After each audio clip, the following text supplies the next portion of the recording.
magsiset up ng welye, molye, or muelye. Nasa sa inyo kung anong gusto nyong itawag dyan. Ang ginawa po natin kanina. Bali, ang welye na yan ay gagamitin po natin para sa ating kalesa type pure stainless steel top, and ang ating customers po ay from Bayambang. May mga nagtatanong po sa atin kung ano ang magandang ilagay sa pang-ilalim na part ng ating mga sidecar, kung welye daw ba or spring. Paunawa po, unahan ko muna kayo. Kanya-kanya tayo ng pananaw pagdating sa mga ganito. Alin nga ba ang maganda, spring nga ba or welye? Sa mga sidecar units na tulad po ng ginagawa nating more on mga kalesa ay para sa akin lang ito. Mas maganda po ang welye. Ngayon, ipapaliwanag naman po natin kung bakit mas maganda ang welye kumpara sa spring. Kapag po kasi welye ay dulo per dulo siya nakakonect, kumbaga parang balanse siya. Kaya may sakay man po or mabigat man ang sakay ng mga tricycle ay maganda siyang maglaro. Pag mga spring naman, karamihan and karaniwan, ginagamit po yon sa mga maliliit na sukat ng mga sidecar units. Mga lowered din yan, ginagamit din yan. Pwede naman din po ang welye sa mga lowered, syempre discarte lang din ang gumagawa yan. Yung iba parang binabaliktad nila.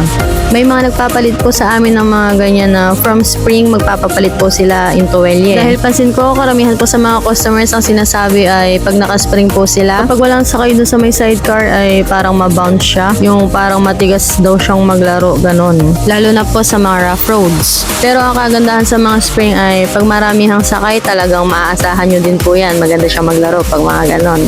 Bukod po sa pagiging mabounce kapag walang sakay ng mga spring ay parang nagiging malikod din daw po ang manuela nila. Pero tulad po ng nabanggit ko, kanya-kanya po tayo ng opinion and kanya-kanya tayo ng diskarte pagdating sa mga ganyan. Nasa sa inyo pa rin po kung anong gusto nyong ipalagay and kung ano yung gusto nyong ilagay.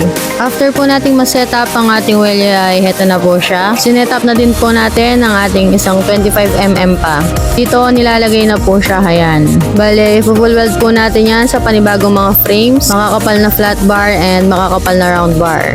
Sa kapal naman ng mga welye natin ay makakaasa po kayong makakapal yan and kung ilan ang ilalagay. Depende po yan sa sidecar unit. Kahit ipilit nyo kapalan pa natin ng ilang layers yan, kung hindi pwede sa sidecar nyo ay hindi po natin gagawin or ilalagay. Dahil kung alam po namin na medyo ikakapahamak nyo ay bakit pa namin ipipilit, di ba? Dahil tulad nga po ng nabanggit ko, pag sinabing Marvin Sidecar Shop, dahil we value your family's safety, dun po tayo sa quality over quantity. At ayun na nga, kung nai-enjoy nyo po ang ganitong mga contents, mangyari lamang po na i-follow ang ating page. At yan lang po muna sa ngayon. Salamat sa panonood. Sa Marvin Sidecar, tunay kang VIP.